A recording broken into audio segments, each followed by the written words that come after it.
My husband said goodbye for his business trip and locked the front gate from the outside. The moment his car disappeared around the corner, my stepson, who was supposedly completely paralyzed, suddenly leaped from his wheelchair and shut off the gas stove. He stared at me, his eyes sharp, and whispered, "Don't scream. Dad is trying to burn us alive." The soft purr of the black sedan's engine in the driveway had been the only thing breaking the morning silence in our exclusive, quiet neighborhood.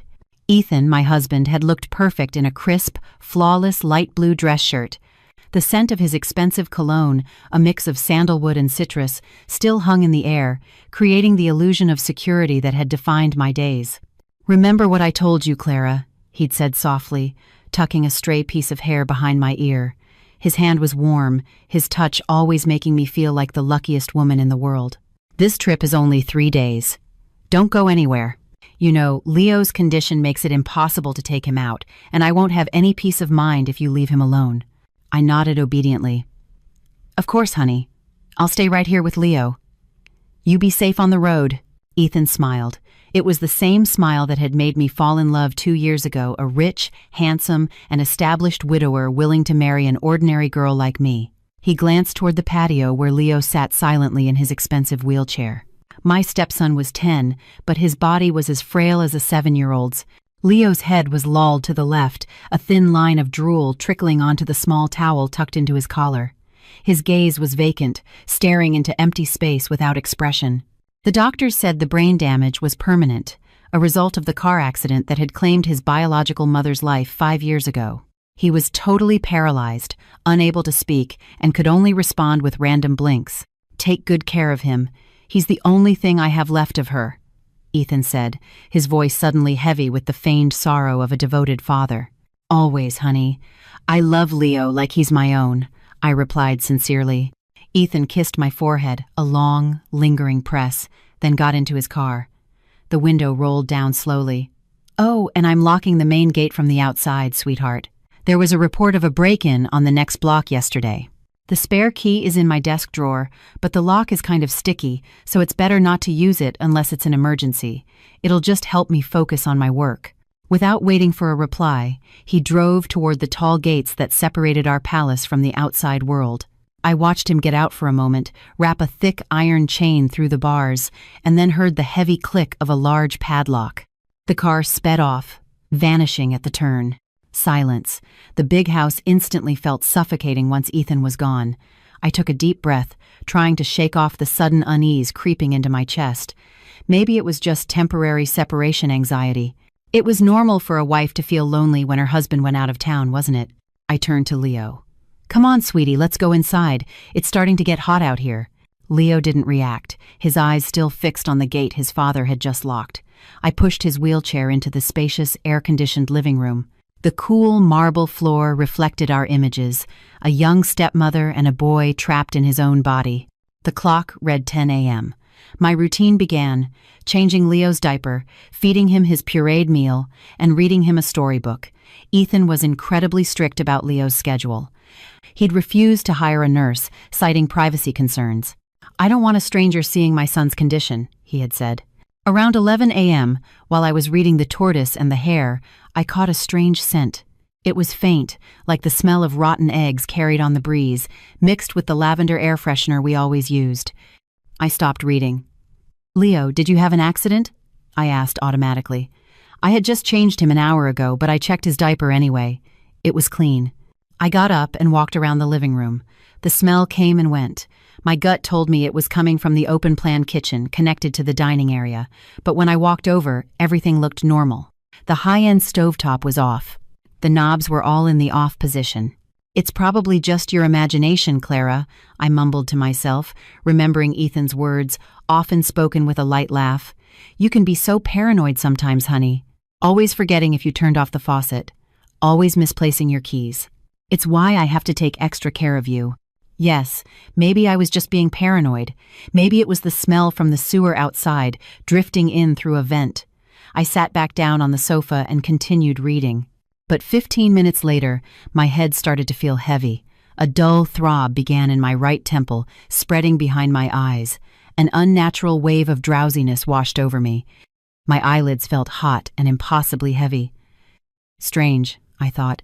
I'd gotten plenty of sleep last night. I looked at Leo.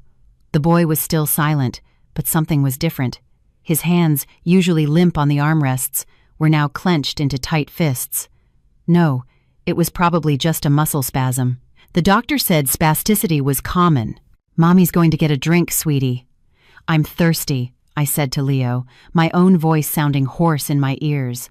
I forced myself to stand. The floor seemed to tilt. My vision swam with black spots. The smell wasn't faint anymore. It was sharp, acrid, stinging my nose and the back of my throat.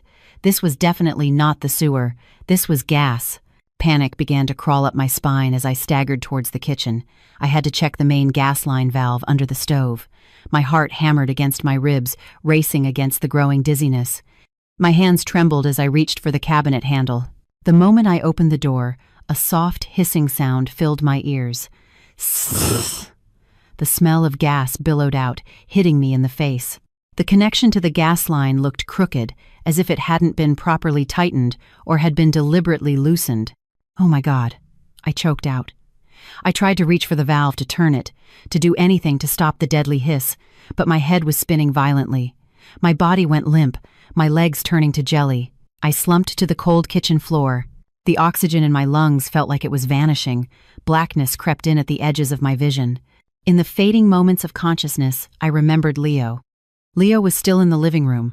I had to save Leo. But I couldn't even move a finger. I lay there helpless, waiting for death to come in the form of an explosion or suffocation. Just before my eyes closed completely, I heard the squeak of wheelchair tires. Then, footsteps. Not shuffling steps, but firm, quick, and steady steps. A shadow fell over me. Did Ethan come back? I forced my eyelids open a crack.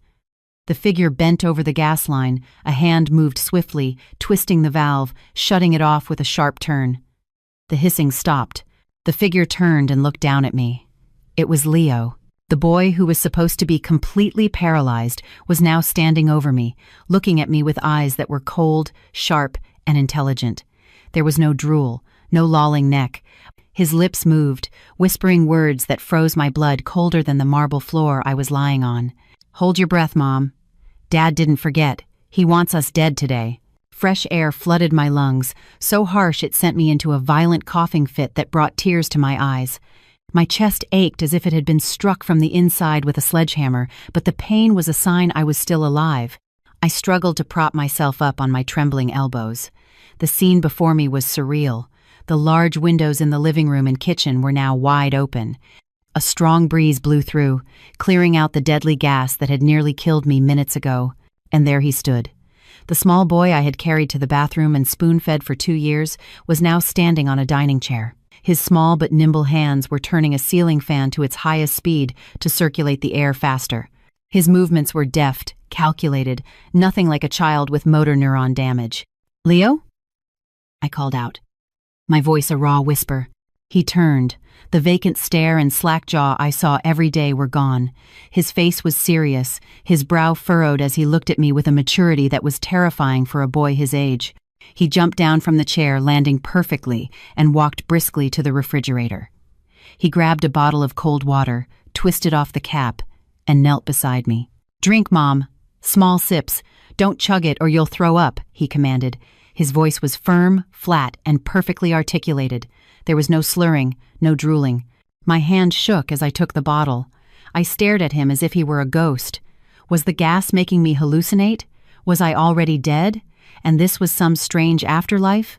You can walk?" I stammered after a sip of water. "Since when? How?"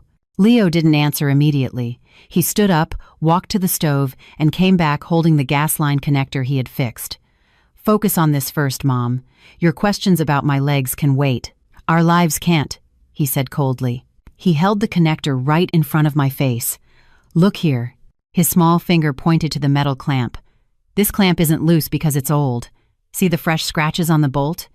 It was deliberately loosened with a flathead screwdriver, and the rubber safety seal inside is gone." I squinted, still dizzy, trying to process his words. "You mean your father forgot to install it correctly?"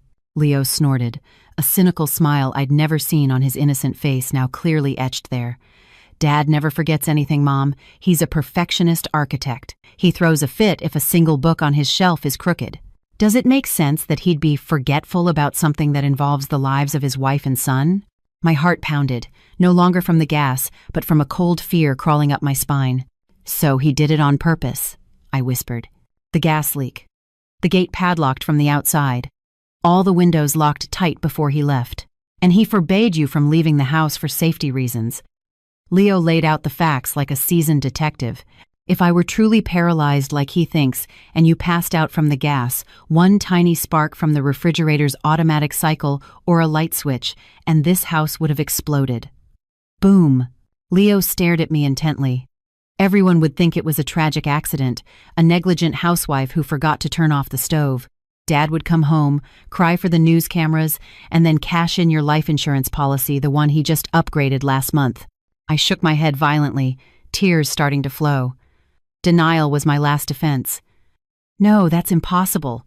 Ethan loves me, Leo. He's a good husband. He took care of you all by himself for years before he met me. He didn't take care of me, Mom. Leo cut in sharply, his voice trembling with suppressed rage. He imprisoned me. Leo took a step back, looking down at his own feet. I was never paralyzed from that accident. My legs were broken, yes, but they healed completely a year after my real mother died. I realized then that if I looked healthy, if I looked smart, I would end up just like her. What do you mean? I whispered in horror. My mother didn't die in a car accident, Mom. The car's brakes failed because the line was cut. I was in the back seat. I saw Dad fiddling under the car before we left. I survived. She didn't. Leo took a deep breath. From that day on, I decided to play dead. I became a harmless, disabled puppet. Because a murderer doesn't feel threatened by a vegetable, right? I covered my mouth, my body shaking uncontrollably. The story was too monstrous to be true, but the puzzle pieces in my mind began to click into place. Ethan's sometimes overprotective behavior, his insistence that I not get a job, the subtle way he had isolated me from my friends. Suddenly, the ringing of a phone shattered the tension between us. It was my cell, lying on the coffee table. Leo's head whipped towards it. The screen was lit up, displaying a contact name that now felt like the Grim Reaper's. My husband. Leo's face went pale, but his eyes blazed with alertness. In a flash, he actually ran to his wheelchair. He jumped in, slumped his back, tilted his head to the left, and let his jaw hang slack. In seconds, the cold, genius child was gone. Leo was once again a helpless, paralyzed boy. "Answer it, Mom!" Leo hissed, his lips barely moving. The sound came from between his clenched teeth, incredibly quiet, yet full of command. "Answer it now. Don't cry. Don't shake. If he suspects for a second that we're okay, he'll turn around and finish us with his own hands." The phone continued to ring, demanding an answer. My hand reached for the sleek device. The screen flashed, counting down the seconds of my life. I looked at Leo. He blinked once. Our new secret code. I pressed the green icon, held the cold device to my ear, and tried to swallow the sob caught in my throat. "Hello, sweetheart." Ethan's baritone voice came through the line, so warm, so reassuring, and so deadly. "Is everything okay at home? You sound a little out of breath." My heart stopped at Ethan's question. His voice on the other end was so casual, but now, every inflection sounded like a blade measuring my neck. Leo was still in his wheelchair, head tilted, but his slightly open left eye stared at me sharply, sending a warning signal. "Don't mess this up." I just ran from the bathroom, honey," I lied, my brain scrambling for a plausible reason. "I thought I heard a glass break. Turns out the neighbor's cat got in through the kitchen window." A short silence on the other end. I could hear Ethan's held breath. Did he believe me? "A cat?" he asked, his tone dropping slightly. It sounded disappointed, but I thought I locked all the windows. How could a cat get in? "Did you open a window, Clara?" It was a trap. If I said I opened the window, he'd know the gas had aired out. If I said it was closed, he'd wonder why I wasn't dead. "The latch must have been loose, honey." "The wind probably blew it open a little," I answered quickly, trying to sound like the naive Clara he knew. "But I closed it again. Don't worry." "Oh, I see," he replied slowly. "Well, you should get some rest. And don't forget to check the stove. Okay?" I have a bad feeling. Maybe a leak or something. You know your sense of smell isn't great when you have allergies. Gaslighting. He was planting his alibi. If the police found my charred remains, he would testify that he had warned me over the phone, but I had been the negligent one. Yes, honey, everything's fine. You just focus on your work, I said, my lips trembling as I held back a wave of nausea. I love you, Clara. Love you too, Ethan. The call disconnected. The phone slipped from my grasp, thudding onto the thick carpet. My legs gave out. I sank to the floor, hugged my knees, and my tears finally broke free, silent and scalding. Stop crying, Mom. Leo's firm voice cut through my despair. He straightened his head, wiping the fake drool from his chin with the back of his hand. He wheeled himself closer and patted my shoulder gently. He's disappointed. You're still alive, Leo stated flatly. That tone in his voice was the sound of a man whose plan just failed. I angrily shrugged his hand off my shoulder.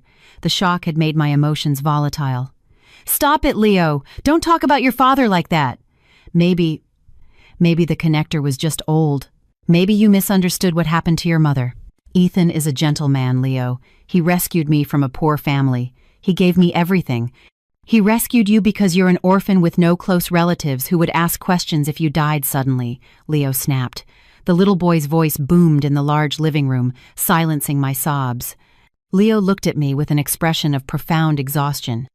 Why do you think he discouraged you from making friends with the neighbors? Why didn't he like you joining that book club? Why did he fire all the house staff a month before he married you? I was speechless. All those questions had answers Ethan had always given me. I want us to have our privacy, sweetheart. I just want to enjoy our time together. At the time, it sounded romantic. Now, it sounded like a prison sentence. You're still in denial. Leo reached into the pocket of his shorts, a pocket I thought only held a handkerchief, and pulled out a tiny black object. It was a mini digital voice recorder. All this time, while Dad thought I was just a useless lump in a wheelchair, he felt free to make any phone call he wanted in front of me, Leo said, pressing the play button. Ethan's voice, clear as day, came from the small device. It seemed to have been recorded a few days ago. Yes, Mr. Henderson, the insurance policy is active. Good. A total of $5 million for a death resulting from a domestic accident.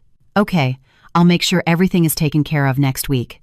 I need that cash, and I need it fast, to cover my Vegas debts. My wife? She's easy. She's a gullible fool. My world collapsed. The ceiling of this luxurious house felt like it was crashing down on me. The word fool, spoken with such a dismissive, condescending tone, followed by the same light chuckle I heard when we watched comedies on TV. The husband I adored, the man I saw as my savior, was nothing but a monster drowning in gambling debt. I felt sick. My stomach churned, not from the lingering gas, but from the brutal reality that had just slammed into me. He called me a fool, I whispered, numb. He's wrong, Leo cut in quickly. He grabbed my hand, his small hand surprisingly rough, probably from years of secretly practicing with his wheelchair. You're not a fool, Mom. You're just too good. And evil people always take advantage of good people. Leo glanced at the wall clock. We have a new problem. He's suspicious about why you weren't poisoned. He's definitely going to be watching us. Watching how? He's on the highway, I asked, still trying to piece my sanity back together. Leo pointed to a corner of the room, just above a tall crystal display cabinet. Nestled among a lush arrangement of artificial flowers was a tiny gleaming dot reflecting the light. A spy camera, Leo hissed. He installed it last week, said it was a motion sensor for the alarm. He lied. It's a camera connected directly to his phone. My blood ran cold. I instinctively started to turn my head toward it. Don't look at it! Leo exclaimed under his breath. He pulled my hand to keep me looking down. Listen, Mom. He's probably opening the app right now to see why you were still able to answer the phone. If he sees me standing like this, or if he sees you looking perfectly fine, he'll know his plan failed completely. Then what do we do? I asked, panicking. We give him a show. Leo's eyes gleamed with a cunning light. We have to make him believe that you're dying a slow, painful death. Make him feel like he's won, so he doesn't turn back right now. Before I could reply, my phone buzzed again, a text message notification. I glanced at the screen, trembling, a message from my husband. Honey, I checked the camera feed, but the living room is dark. Is the power out? Try turning on a lamp. I want to check on Leo. Leo read the message over my shoulder. His face tensed. He's testing us, Leo whispered. The power isn't out. He turned off the camera's infrared remotely to make the screen dark, trying to bait you into moving in front of it. Leo looked up at me. Then, with a swift movement, he tore the collar of his own shirt slightly, making it look disheveled. Mom, slap me, he ordered. What? Slap me. Then throw yourself onto the sofa. Act like you're delirious and emotionally unstable from the gas poisoning. Yell at me, right in front of that camera. Now. My hand hovered in the air, shaking under the moral weight that threatened to crush my bones. In front of me, Leo puffed out his chest. His eyes met mine, a mixture of challenge and desperate pleading. Do it, Mom! Now or we die! He hissed. I closed my eyes, bit my lip until I tasted blood, and swung my hand. Crack. The sound of the slap echoed in the silent room. My palm stung, but my heart ached far more. Leo's head snapped to the side, his cheek instantly turning red. In a split second, Leo's expression transformed. His mouth opened wide, and a dissonant, heartbreaking wail escaped his throat. Fake tears, or maybe real ones from the sting, streamed down his face. He was the pitiful, disabled child once more. I immediately fell into my role. I used the real dizziness from the gas as my motivation. I screamed hysterically, unleashing all my fear and rage. Be quiet, Leo! Quiet! I yelled, clutching my head as I stumbled in front of the display cabinet where the damned camera was hidden. My head hurts so much. It's because of you. Because of this smell, I'm going crazy. I threw myself onto the long sofa, writhing and punching the cushions. Ethan! Ethan! Help me! My head is going to explode! I rambled, making sure my voice was loud enough for the camera's microphone to pick up. A few agonizing seconds passed. My phone, lying on the table, buzzed. With a theatrical gasp, I reached for it. A new message from my husband. Sweetheart, what's wrong? I see you on the camera, you're screaming. Are you sick? If you feel dizzy, just try to sleep on the sofa. Don't be angry with Leo. You're scaring him. And don't open the door, okay? It's not safe. I'll be home as soon as I can. Stuck in traffic. I read the message with trembling hands. He saw it. He was watching the show, and most terrifyingly, he told me to just sleep and don't open the door. A subtle instruction to keep inhaling any residual poison until I died in my sleep. Leo, still sobbing in his wheelchair, slowly quieted down when he saw me put the phone down. He gave me a coded look, glancing to the left. I followed his eyes. He was pointing toward the hallway that led to the utility kitchen and the unused maid's bathroom. Out of sight. Leo mouthed silently. Safe. I gave a slight nod. Still acting dizzy, I stood up. I'm going to be sick, I groaned loudly. Get out of my way, Leo! I half ran towards the back corridor, out of the camera's line of sight. The moment I reached the door of the small, damp maid's bathroom, Leo had already wheeled himself there with lightning speed. We both slipped inside, and Leo immediately slid the bolt lock. In the tiny 6x6-foot room that smelled of mothballs, our masks finally fell away. I slid to the floor beside the dry bathtub, sobbing uncontrollably, but silently. I'm so sorry, Leo. I'm so sorry I slapped you. Leo ignored my apology. He was busy pulling a thin tablet from a hidden compartment he'd fashioned behind the backrest of his wheelchair. His small fingers flew across the screen. Save your tears, Mom, he said coldly, though his cheek was still red from my hand. You'll need them later. Right now, look at this. Leo shoved the tablet in my face. I've been hacking his cloud and syncing his chats for the past month. I knew he was planning something, but I could never prove it until today. He made a fatal mistake by not disabling the data sync on this old tablet. The screen displayed a familiar green messaging app. It wasn't a conversation with a client or a colleague. It was an intense chat with a contact named Jessica, interior design. My eyes scanned the lines of text, and every word hit my chest harder than a sledgehammer. Ethan, the gas line is loose. The fool and the idiot are locked inside. I'm on my way out now, pretending to leave for the business trip. Sent 2 hours ago. Jessica. Are you sure it's safe, baby? What if it fails? I don't want to wait any longer to have you all to myself. I already booked our tickets to Paris for next week. Ethan, relax, sweetheart.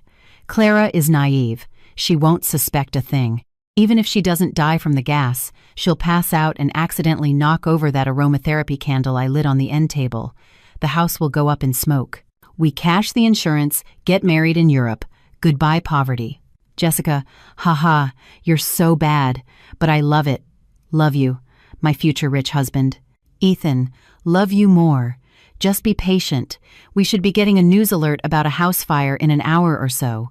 Below the conversation was a photo Jessica had just sent, a picture of a pregnancy test with 2 pink lines. Jessica, a little bonus for you. Junior is on the way. The world went dark.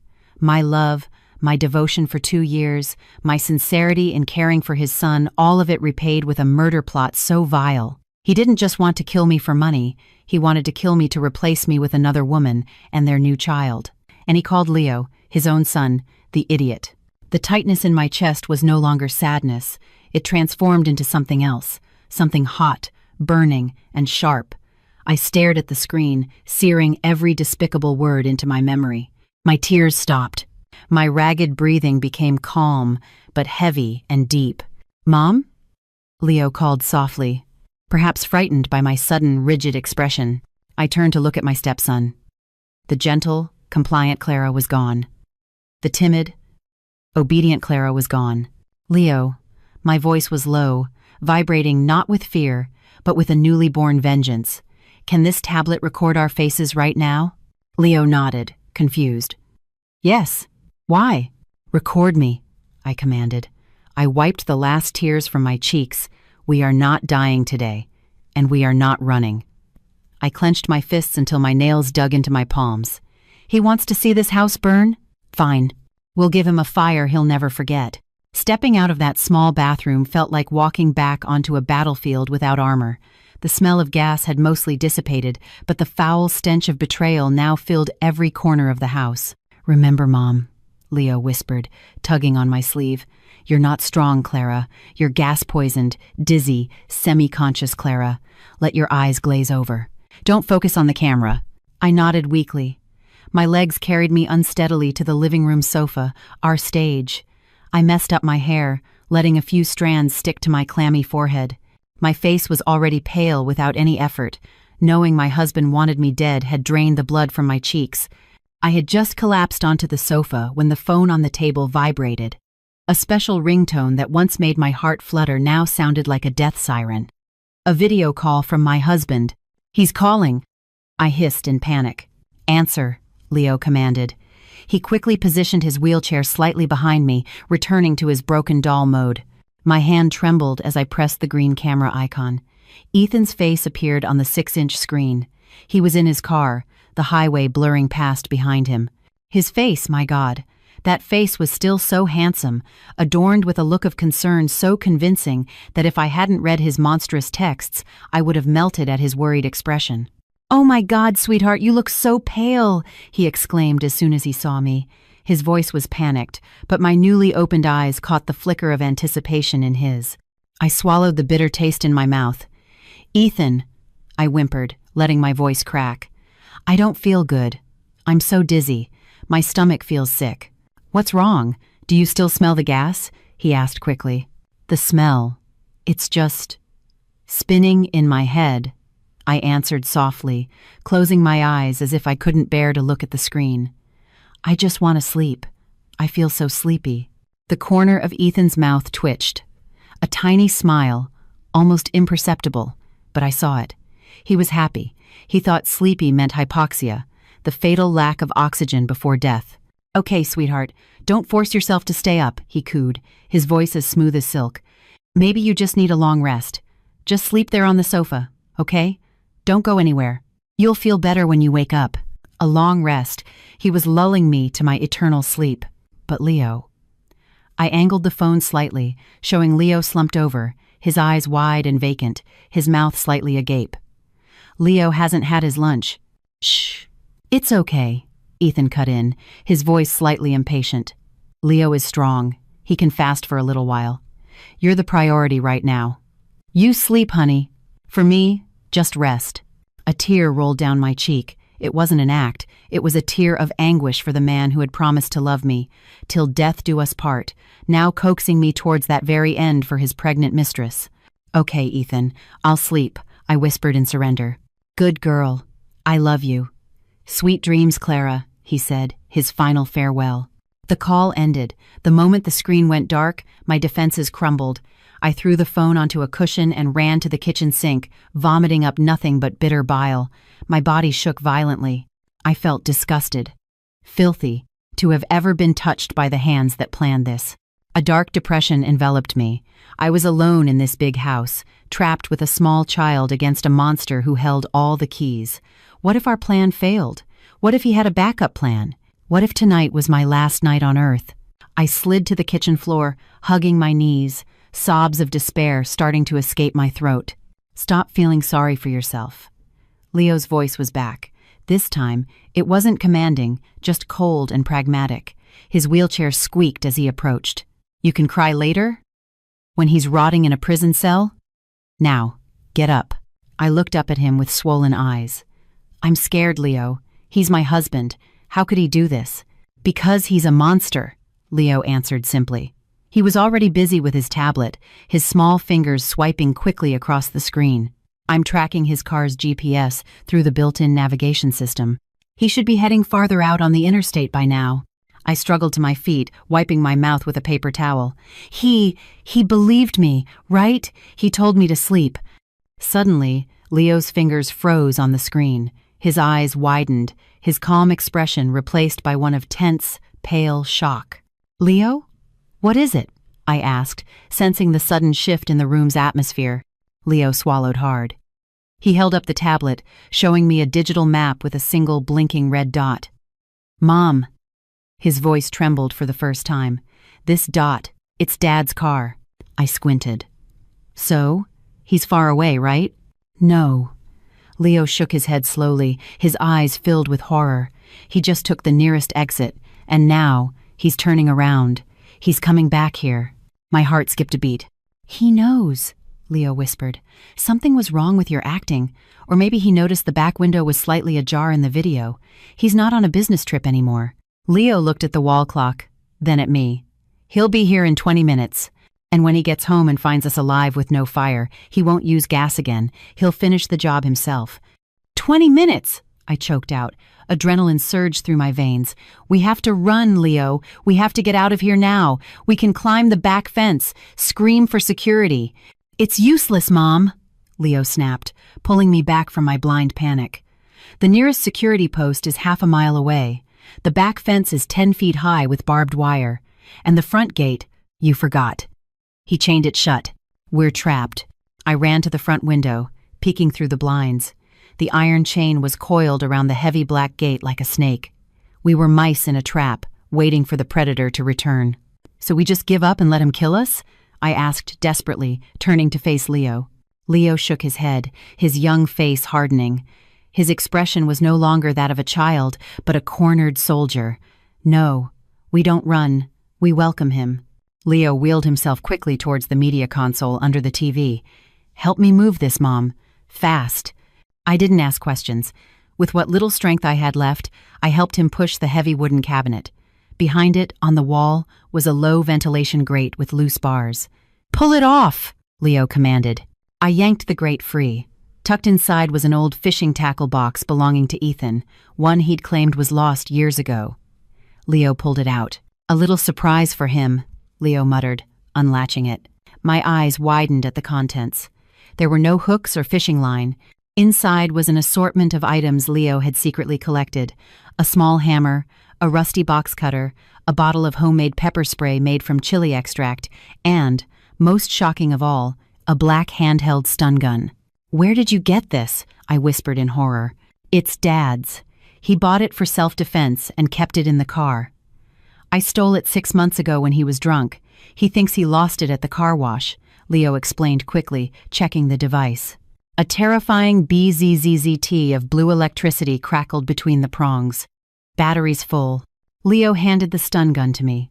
"Take this, Mom. This is your only chance. When he gets close, don't hesitate. Press it against his neck. Hold the button until he drops." I held the cold object, my hand shaking. The thought of hurting my own husband, the man who used to hold me every night, made my stomach churn. But the image of his text messages, his plan to burn us alive, erased my hesitation. "Now, listen to the plan," Leo said, his eyes sharp. "We can't attack him in the living room. The camera is there. He'll check the feed from his car before he even comes inside to see where we are. So, we hide in the blind spot. The maid's bathroom is too small. We'll hide in the pantry, under the stairs. It's dark, cramped, and most importantly, out of the camera's line of sight. But what if he doesn't go there?" "He will." Leo's smile was grim and cunning. "Because I'm going to leave my wheelchair right in front of the pantry door. He'll think I fell out and crawled in there, or that you dragged me in there to hide." The idea was both brilliant and insane. We moved fast, like a special ops team. We tidied the living room just enough to look normal. Leo hopped out of his wheelchair. Together, we pushed the empty chair until it tipped over in front of the slightly ajar pantry door, creating the illusion of a struggle. Then, Leo and I slipped into the darkness of the pantry.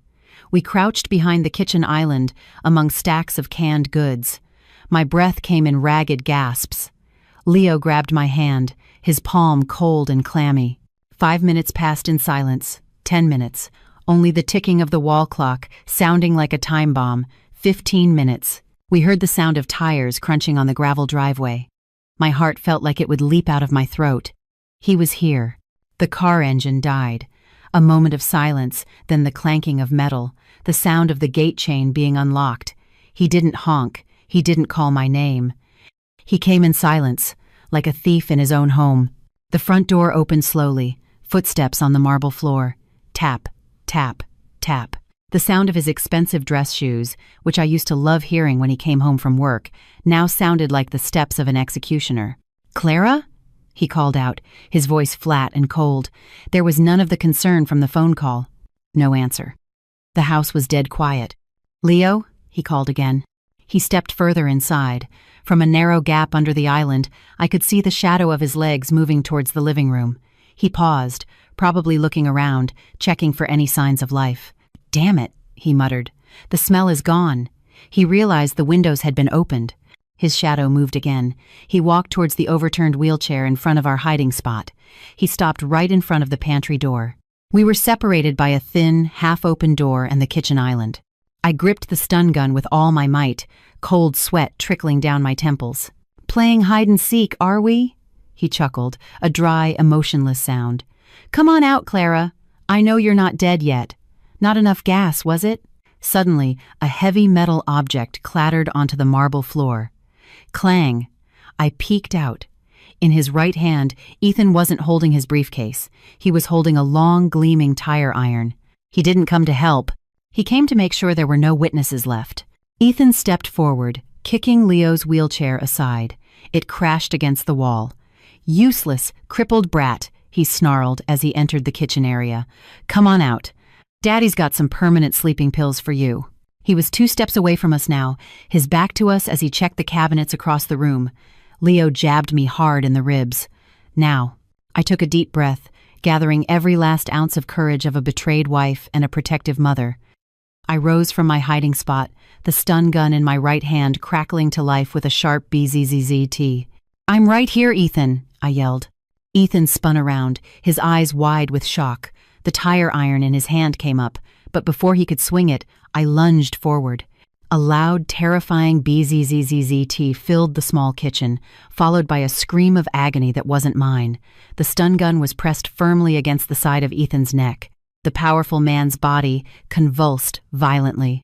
His eyes rolled back in his head, the veins in his neck bulged, and the tire iron he was holding clattered loudly to the floor. Ethan collapsed like a felled tree, his body hitting the floor with a sickening thud. I stumbled back, breathing heavily, my hand shaking so much I almost dropped the stun gun. I stared at my husband's body, groaning on the floor, his limbs still twitching from the electrical current. "I'm sorry, honey," I whispered instinctively. The old habit of the stupid, submissive wife still lingered. I felt guilty for hurting him. "Don't be sorry. Do it again, Mom. Stun him until he's completely out," Leo screamed from behind me. Leo's shout snapped me back to reality, but I was a second too late. As I moved to deliver another jolt, Ethan's large hand shot out with lightning speed and clamped around my ankle. His grip was like a steel vise. "You bitch!" he growled, his voice a horrifying rasp. Ethan yanked my leg. I lost my balance and fell backward, the back of my head cracking against the hard tile floor. My vision exploded with stars. The stun gun flew from my hand, skittering far out of reach. Ethan struggled to get up, his body still staggering, his face contorted with rage. His eyes burned with pure, murderous intent as he crawled towards me, his hand reaching for my throat. "You die now, Clara."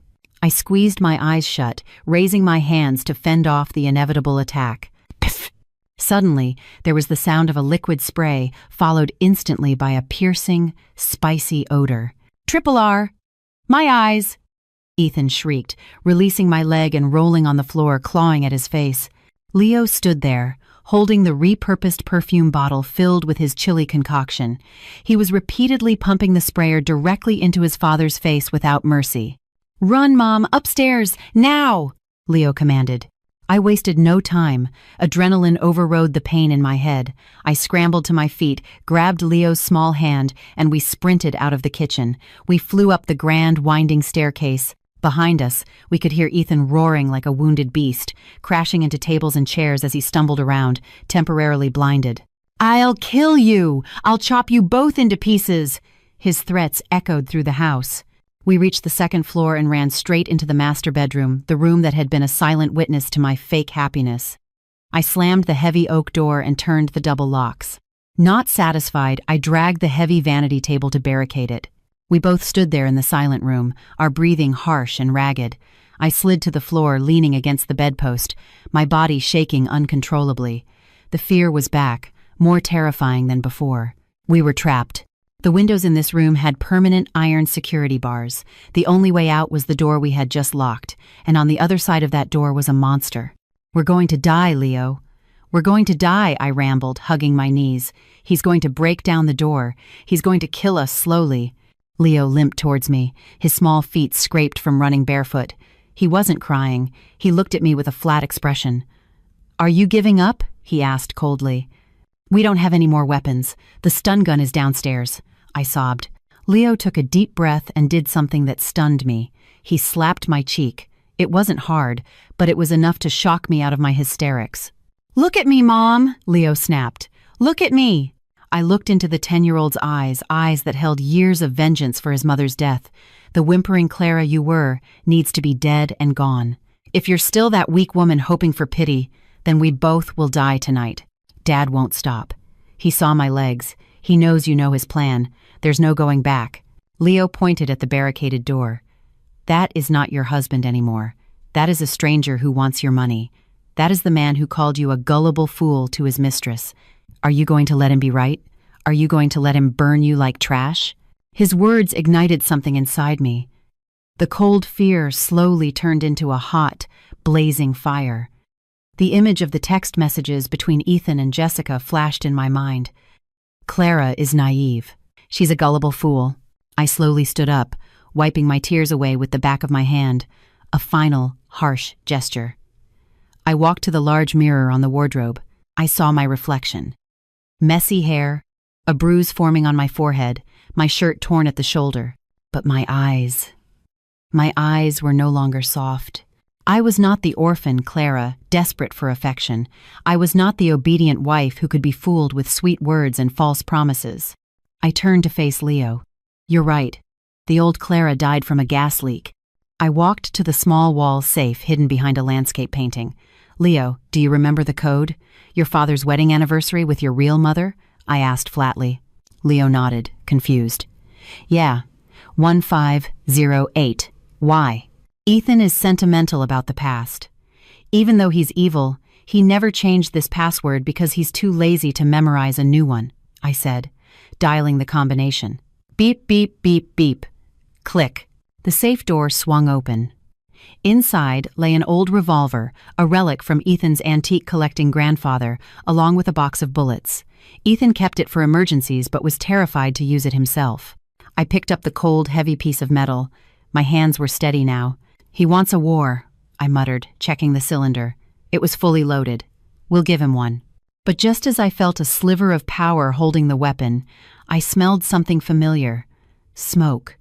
Not cigarette smoke, but the smell of burning wood and fabric. Leo ran to the crack under the door. Thin wisps of gray smoke were starting to seep in. "Mom," Leo's voice was choked. "He's not breaking down the door. He's setting the stairs on fire. He's burning the first floor." We heard Ethan's voice from downstairs, a crazed laugh punctuated by coughing. "Come out or get baked. Your choice, you little rats." A wave of heat began to radiate up through the floorboards. We were trapped on the second floor of a burning house with a psychopath waiting at the only exit. I looked at the gun in my hand, then at Leo, then at the barred window. "Leo," I said calmly, "get the thick comforter from the closet. Soak it in the bathroom. Now." "What's the plan, Mom?" I cocked the revolver. "We are not going to burn to death. We're going to break through that fire. And if he gets in our way," I stared at the door, which was now warm to the touch, "I'm going to blow his head off." Heat. That was the only word to describe the master bedroom now. The air wasn't oxygen anymore. It was a searing vapor that roasted the skin. The thick oak door was hot to the touch, a sign that the flames on the other side were clawing their way in. Leo emerged from the bathroom, soaking wet. He was dragging the heavy, waterlogged comforter, which was now twice its normal weight, and leaving a trail of water on the floor. "Use this, Mom," Leo said, his voice void of panic, only sharp focus. He draped the heavy, wet blanket over my head and shoulders. "Cover your nose. Don't breathe the smoke. Stay low. Clean air is near the floor." I nodded, gripping the revolver tightly. The cold steel was a stark contrast to my sweaty palm. I had never fired a gun in my life. "Leo," I called before we moved. I knelt to his level. "If I fail, if I can't pull the trigger, you run. Don't worry about me." Leo looked at me, his small, wet hands cupping my face. "You won't fail. Picture his face when he called you a fool. Picture his face when he loosened that gas line. You're not pulling the trigger to kill. You're pulling it to live."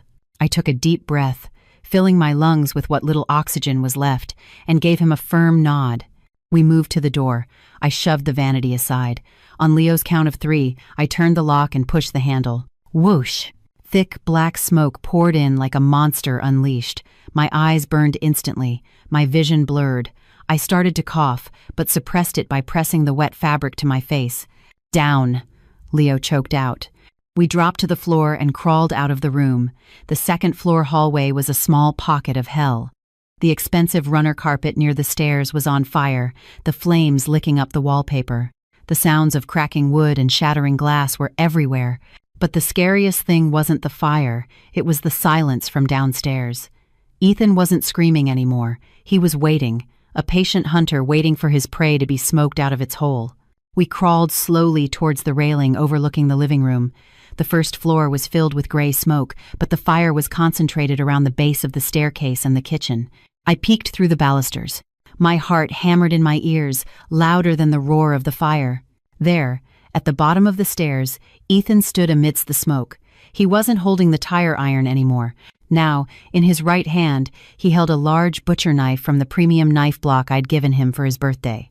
He stood perfectly still, his eyes fixed on the top of the stairs, waiting for our silhouettes to appear.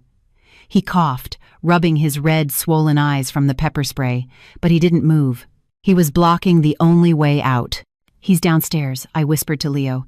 "He has a knife." "We can't go down the stairs," Leo whispered back. "He has the reach advantage. If you miss your shot, he'll be on us before you can fire again." "Then where do we go?" "The other windows are barred too." Leo scanned our surroundings. His eyes landed on the massive crystal chandelier hanging over the foyer, right behind where Ethan was standing. The chandelier's chain was anchored to a beam in the second-floor ceiling, and the access point was hidden inside a small utility closet in the hallway. "A silent move, Mom," Leo whispered, a grim light in his eyes. "We don't have to go down to fight him. We drop the ceiling on his head." I followed his gaze. The closet was only a few feet away, but it was locked. "The key is on his keychain." "No, it's not," Leo said. He pulled a small, bent piece of wire from his pocket. "I learned how to pick every lock in this house when I was 8. Without waiting for me, Leo crawled to the small closet. The smoke was getting thicker. My lungs burned. I aimed the gun downwards, keeping a bead on Ethan through the railing. My hand shook as I tried to aim for his head or chest, but the smoke made everything blurry. Click. The closet door opened. Inside, we could see the base of the massive iron chain holding the 100-pound chandelier. It was secured to a steel bolt with a large nut. "The nut is rusted," Leo hissed. "I need a tool." There were no tools. The hammer was downstairs. I looked at the gun in my hand. The grip was made of hard, solid wood. "Use this." But Leo shook his head. "No, you keep watch. If he sees me, shoot!" Leo grabbed a small brass statue from a console table in the hall and started hammering at the rusted nut. Tang! Tang! The sound of metal on metal echoed. Downstairs, Ethan looked up. Well, well, the little rats are redecorating before they die," he yelled, his voice hoarse. "What are you doing in there? Hiding in a closet?" Ethan started up the stairs. 1 step, 2 steps. "Leo, he's coming up," I cried in panic. "Almost there," Leo hammered with all his might. "Tang! Tang!" Ethan quickened his pace. His face was a horrific mask of minor burns, swollen eyes, and a psychotic grin. The butcher knife gleamed in the firelight. "Daddy's coming, Leo Bear," he sang in a horrifying tone. He was halfway up the stairs, only 15 feet away. I had no choice. I stood up, throwing off my wet blanket, and aimed the revolver straight at his chest. "Stop, or I'll shoot," I screamed. Ethan stopped. He looked at the gun, then laughed a dismissive, condescending laugh. "You? Shoot me?" He shook his head. Clara, you tremble just holding a kitchen knife. You think you have the guts to pull that trigger? That's my grandfather's antique. The trigger pull is 10 pounds. Your delicate little fingers will break before a bullet ever comes out." He took another step. "Now give me the gun. Stop playing games." He was bluffing, using his last trick, manipulation, and damn him, my hands were shaking violently. Doubt crept in. Could I really kill a person? "Leo, hurry!" I yelled without looking away. "It's loose!" Leo screamed at the same time. A loud crack echoed through the hall. It wasn't a gunshot. It was the sound of the steel bolt snapping. The chain holding the crystal chandelier went slack. Ethan looked up, his eyes widening as he heard the rumbling sound from above. Gravity took over. The massive chandelier plummeted. It didn't hit Ethan directly. He was too far up the stairs, but it crashed into the base of the staircase with a cataclysmic explosion of glass. Crash. Shards of sharp crystal flew everywhere like shrapnel. The impact sent a massive shockwave through the wooden staircase, which had already been weakened by the fire at its foundation. The structure couldn't take it. Ethan never finished his sentence. Crack. Cra. Rumble. The section of the staircase Ethan was standing on collapsed. The charred wood splintered, sending him plunging into the fiery pit at the bottom of the stairs. Triple ARGRG. Ethan's shriek was cut short by the sound of his body hitting the burning debris on the ground floor. I stared, frozen, at the gaping hole in the middle of the stairs. Smoke billowed up from it. "We did it," I gasped in disbelief. "Not yet," Leo said, grabbing my arm. "The stairs are gone. We're trapped on the 2nd floor, and the fire is spreading up the hall." He was right. The collapse had changed the airflow, and now flames were licking up through the hole. We couldn't go down. We couldn't go back. We were utterly isolated. Suddenly, from the far end of the hall, near the back balcony we'd never considered, came the sound of shattering glass. Crash! Then a loud, authoritative voice yelled, "Police! Don't move!" I turned, startled. Relief wasn't my first emotion. It was fear. Was this a real cop, or another one of Ethan's associates? The figure that jumped through the shattered balcony door was not in a police uniform. He wore a black leather jacket, a face mask, and was holding a tactical rifle. He aimed it directly at me. "Drop the weapon, ma'am. Now. Don't shoot. She's with me. They're backup." Leo's shout cut through the tense standoff. His small voice was hoarse but filled with authority. I nearly dropped the gun in shock. The man in the jacket lowered his rifle slightly, his sharp eyes flicking from Leo to me. He held up one hand, revealing a police badge on a chain around his neck. "Ma'am, Leo sent an SOS with a real-time location to our cybercrime unit 10 minutes ago," the man said, his voice muffled by the mask. "Drop the weapon. We're here to get you out." My knees buckled. The wave of relief was so overwhelming it almost made me pass out. The antique revolver fell from my hand, thudding onto the hot floorboards. "This way, now! The ceiling is about to collapse," the officer commanded. He grabbed Leo, hoisting him up with one arm, and pulled me along with the other. We scrambled out onto the wide back balcony. The cold night air hit my face, a welcome shock after the inferno inside. Below us, our yard was a sea of flashing red and blue lights. Fire trucks, police cars, and ambulances filled the lawn. The wail of sirens mixed with the roar of the fire. "Down the emergency ladder," the officer ordered, pointing to a foldable ladder the fire department had already set up. With my remaining strength, I climbed down the metal rungs. My legs were shaky, but survival instinct kept me moving. The moment my feet touched the cool, damp grass, paramedics rushed over, wrapping me and Leo in orange thermal blankets. "Are you injured, ma'am?"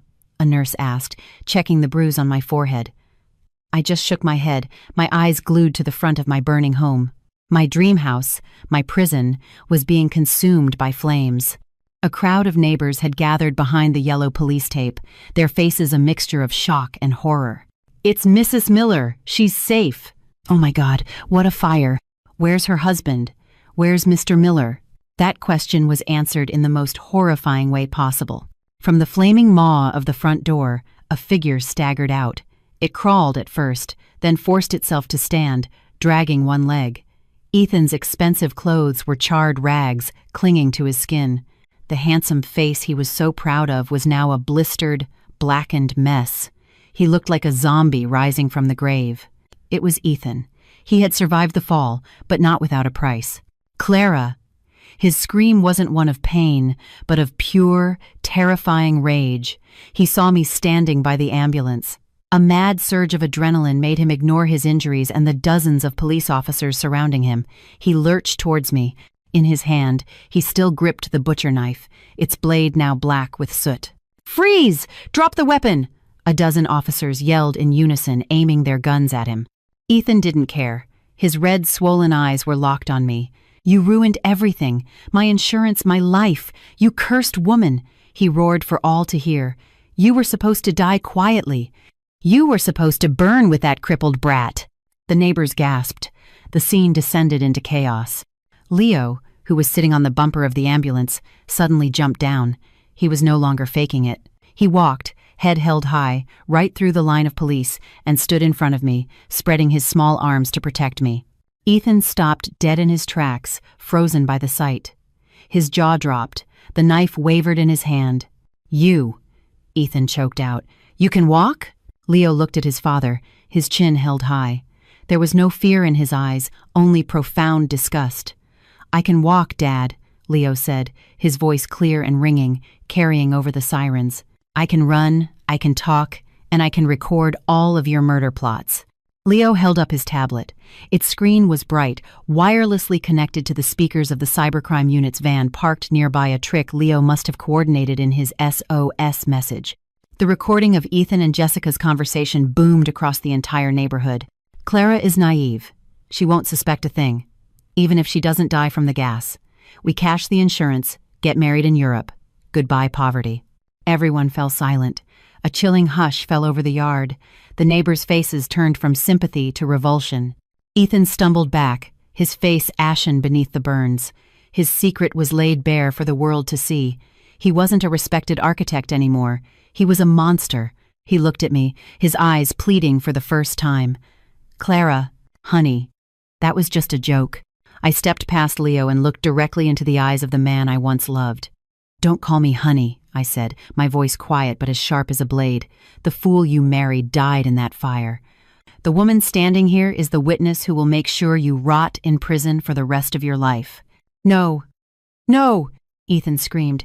He raised the knife one last time, lunging for a final, suicidal attack. Bang! A police warning shot fired into the air, but it was drowned out by a much larger explosion. Boom! The main gas line in the kitchen, the source of it all, finally succumbed to the heat. A massive explosion rocked the back of the house. The shockwave slammed into Ethan's back, throwing him face down into the mud at a police officer's feet. The remaining windows shattered.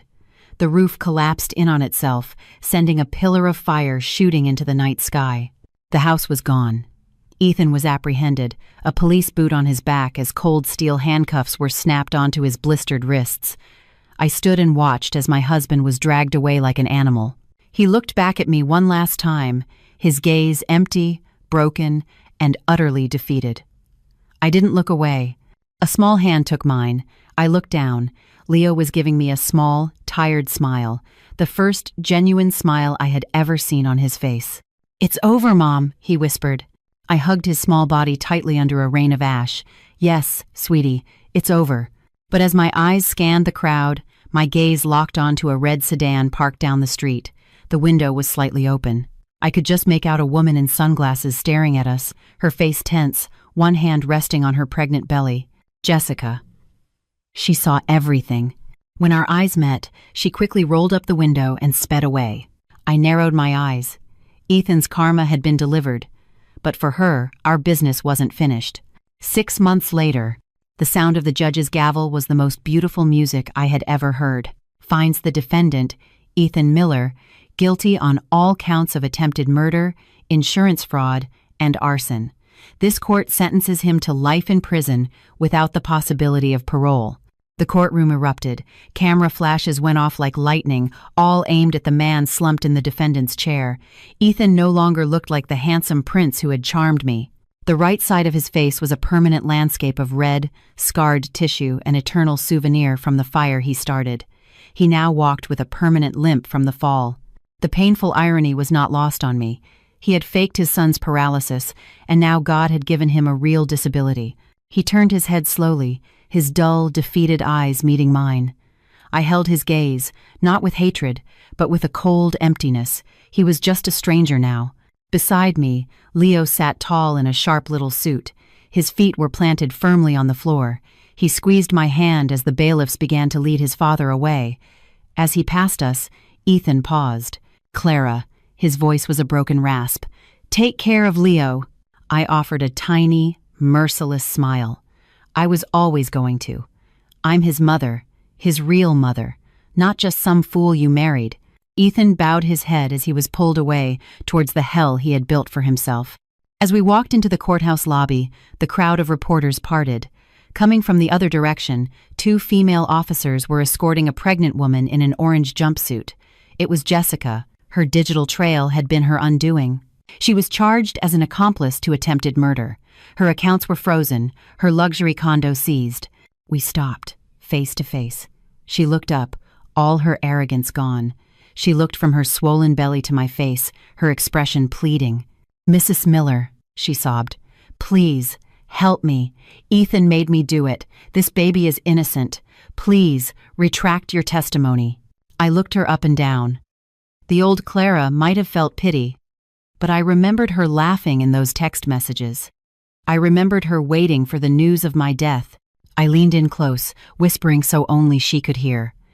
"The baby is innocent, Jessica, but its mother is a greedy monster. Enjoy your pregnancy in prison. And don't worry, karma never gets the wrong address.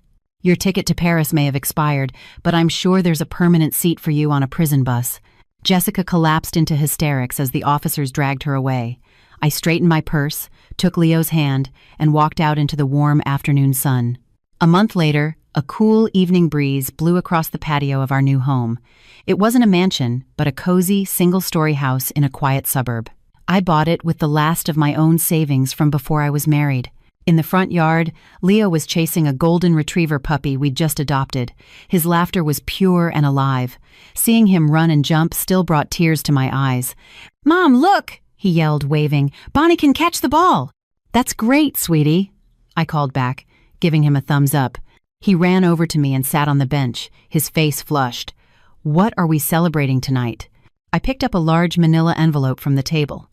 Inside was a new birth certificate and a court decree for adoption and custody. Leo's last name was no longer Miller. He now had a new name we'd chosen together, my name. "This," I said, showing him the paper. "As of today, you are officially and legally my son. No step, no other guardians, just us."